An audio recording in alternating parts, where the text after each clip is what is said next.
Hey guys, welcome to another Lunchtime review. Today I'm going to try this TGI Fridays. This is the pulled pork with mac and cheese. It is whiskey glazed. I'm assuming that's the pork. It's seasoned and glazed pulled pork with rotini pasta in a cheese sauce. This is frozen, of course.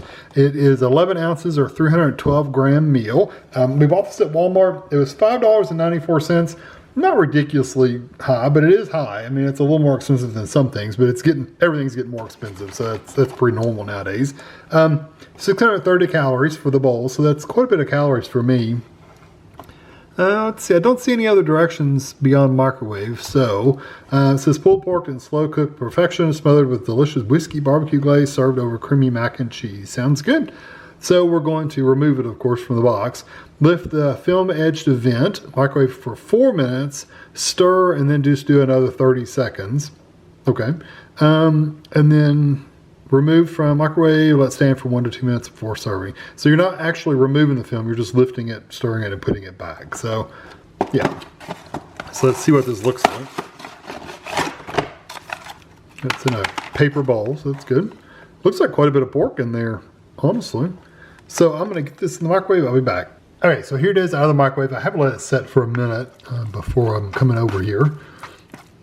Quite a bit of pork in here, honestly, and the noodles look really good. The cheese sauce, it was really, really thick when I first stirred it up, but then once you start stirring it up and mixing it in with all that whiskey wine, the whiskey sauce, whiskey glaze, it thinned out quite a bit, and then you do the other 30 seconds, that last 30 seconds, and it really thins out. So looks really, really good. Like I said, plenty of pulled pork in there, that's for sure. So I'm gonna let this cool off for a minute, but I'm gonna get over the table and try it out. Okay, let it cool off for just a minute. I'm gonna try to get a piece of pork with by itself for the most part. I mean, I got cheese on it, so I can't really get rid of the cheese, but I want to see what the texture of the pork is by itself. And you see, it's a pretty good piece of pork.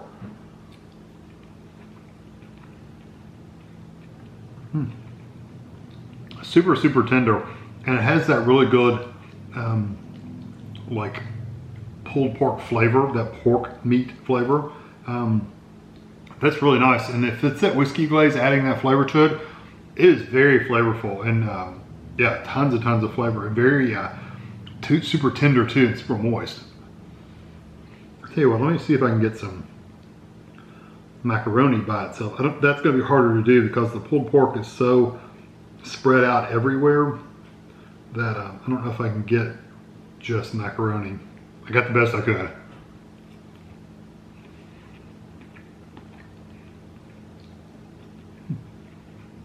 Noodles have a nice texture too. They're I like them that they're still a little texture to them. They're not like really like mushy or anything like that, but they're plenty soft enough.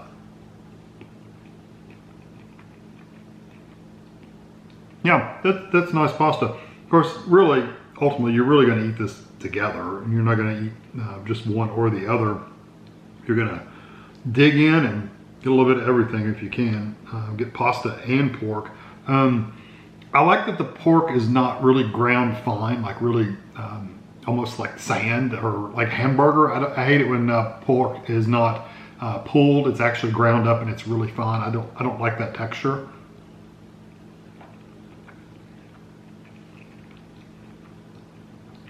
It gets very it gets grainy and gritty, which I don't like. A lot of ham salads that I've had are like that, like a chicken salad except with ham, and they grind the ham and it's not very good. It's too gritty. I like it pulled like this. It's much better texture wise.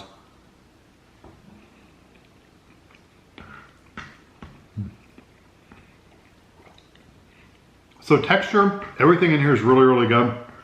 The cheese sauce makes this thicker texture, and the whole meal kind of holds it all, binds it all together.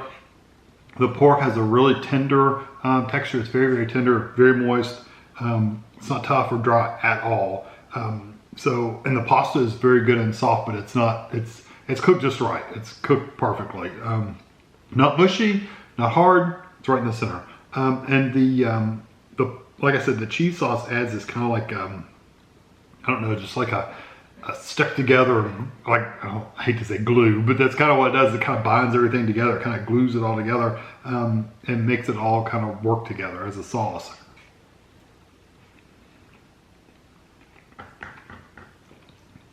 Yeah, that's good. It's not like a watery cheese sauce either, so it's really good textures. So texture-wise, it's perfect.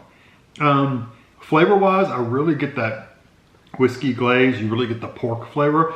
I don't necessarily taste the cheese, although I think if it weren't, if the cheese was not in there, like if I just put plain pasta in a bowl with the pulled pork and the glaze and didn't put the cheese in there, I think you would taste the difference. I don't know that it's really like a standout. It's like I can say, oh, that's cheese, but I do think it makes a difference to the flavor. It definitely makes a difference to the texture, but I think it does make a big difference to the flavor. I do like that whiskey sauce. It's kind of like it kind of has a sweet, like a barbecue kind of flavor, but it has a little bit more of a seasoning in there. And it doesn't taste like pure on whiskey, like I'm drinking bourbon or drinking a shot of Jack Daniels or anything. It's not like that, but it is a sweeter, non-smoky barbecue sauce. So you don't really get a lot of the smoke flavor in there, but you do get that sweet barbecue kind of flavor with the same seasonings. It has quite a bit of seasonings in there too.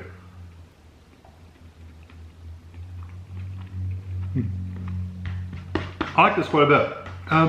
The only thing that I might do a little bit differently, I don't know. I don't know that I really do much of anything differently. I like everything about it. The cheese it does kind of glue it together. It makes it a little thicker. Like I said, I don't necessarily mind that, but some people may not like that texture. It's too gloopy and stuck together. Again, I don't mind it, but you might. I'm gonna give it a 5 out of 5. I really do like this meal. If they sell these in the restaurants, I haven't been to the TGI Fridays in like many years. I don't even know if they have one in our area anymore as a restaurant, but they used to, but I think it closed down. If they had that in their restaurant, I would buy that, because if the frozen variety is this good, I can only imagine what the fresh variety would be like. It would be really good. So yeah, I'm gonna give this 5 out of 5. The only bad thing about it is it's 600 and some calories. Yeah, 630 calories, so it's a little high on the calories, but it's definitely worth the almost $6 price tag, because it's very good. So I hope you enjoyed this video. Thanks for watching.